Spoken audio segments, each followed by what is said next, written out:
John chapter 11. Now a certain man was sick, named Lazarus, of Bethany, the town of Mary, and her sister Martha.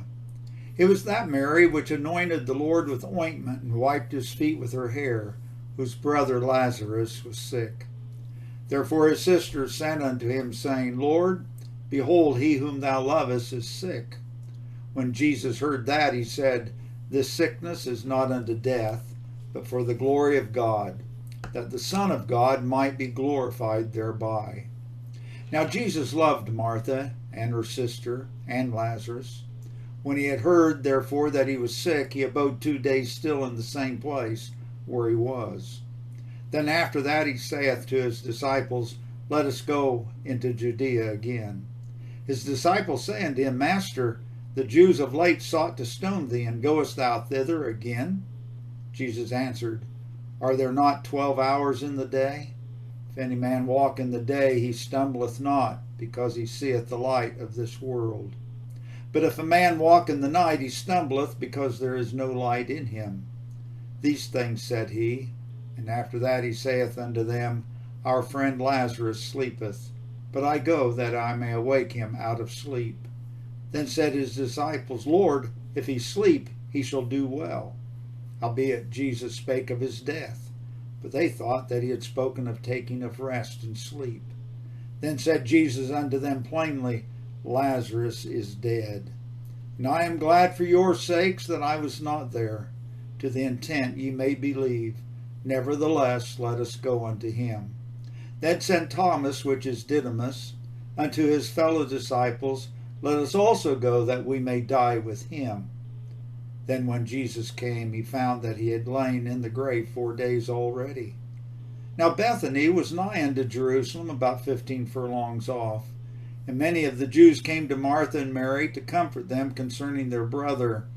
Then Martha, as soon as she heard that Jesus was coming, went and met him, but Mary sat still in the house. Then said Martha unto Jesus, Lord, if thou hadst been here, my brother had not died. But I know that even now whatsoever thou wilt ask of God, God will give it thee.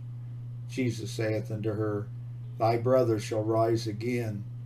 Martha saith unto him, I know that he shall rise again in the resurrection in the last day.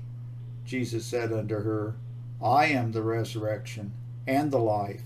He that believeth in me, though he were dead, yet shall he live. And whosoever liveth and believeth in me shall never die. Believest thou this?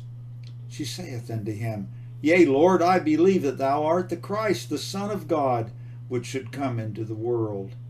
And when she had said, she went her way, and called Mary her sister secretly, saying, The Master is come, and calleth for thee. As soon as she heard that, she arose quickly and came unto him. Now Jesus was not yet come into the town, but was in that place where Martha met him. The Jews then, which were with her in the house, and comforted her, when they saw Mary, that she rose up hastily and went out, followed her, saying, She goeth unto the grave to weep there. Then when Mary was come where Jesus was, and saw him, she fell down at his feet, saying unto him, Lord, if thou hadst been here, my brother had not died. When Jesus therefore saw her weeping, and the Jews also weeping which came with her, he groaned in the spirit, and was troubled, and said, Where have ye laid him? They said unto him, Lord, come and see. Jesus wept. Then said the Jews, Behold how he loved him. And some of them said, Could not this man which opened the eyes of the blind have caused that even this man should not have died? Jesus therefore, again groaning in himself, cometh to the grave. It was a cave, and a stone lay upon it. Jesus said, Take ye away the stone. Martha, the sister of him that was dead, saith unto him, Lord, by this time he stinketh, for he hath been dead 4 days. Jesus saith unto her, Said I not unto thee, that if thou wouldst believe, thou shouldst see the glory of God? Then they took away the stone from the place where the dead was laid, and Jesus lifted up his eyes and said, Father, I thank thee that thou hast heard me. And I knew that thou hearest me always, but because of the people which stand by, I said it, that they may believe that thou hast sent me. And when he had thus spoken, he cried with a loud voice, Lazarus, come forth. And he that was dead came forth, bound hand and foot with grave clothes, and his face was bound about with a napkin. Jesus saith unto them, Loose him, and let him go. Then many of the Jews which came to Mary and had seen the things which Jesus did believed on him. But some of them went their ways to the Pharisees, and told them what things Jesus had done. Then gathered the chief priests and the Pharisees a council, and said, What do we? For this man doeth many miracles. If we let him thus alone, all men will believe on him, and the Romans shall come and take away both our place and nation.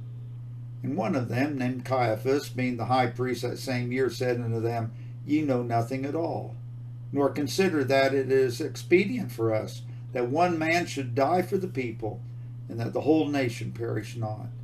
And this spake he not of himself, but being high priest that year, he prophesied that Jesus should die for that nation. And not for that nation only, but that also he should gather together in one the children of God that were scattered abroad. Then from that day forth they took counsel together to put him to death. Jesus therefore walked no more openly among the Jews, but went thence unto a country near to the wilderness, into a city called Ephraim, and there continued with his disciples. And the Jews' Passover was nigh at hand. Many went out of the country up to Jerusalem before the Passover to purify themselves.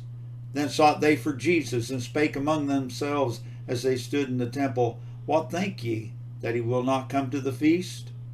Now both the chief priests and the Pharisees had given a commandment that, if any man know where he were, he should show it, that they might take him.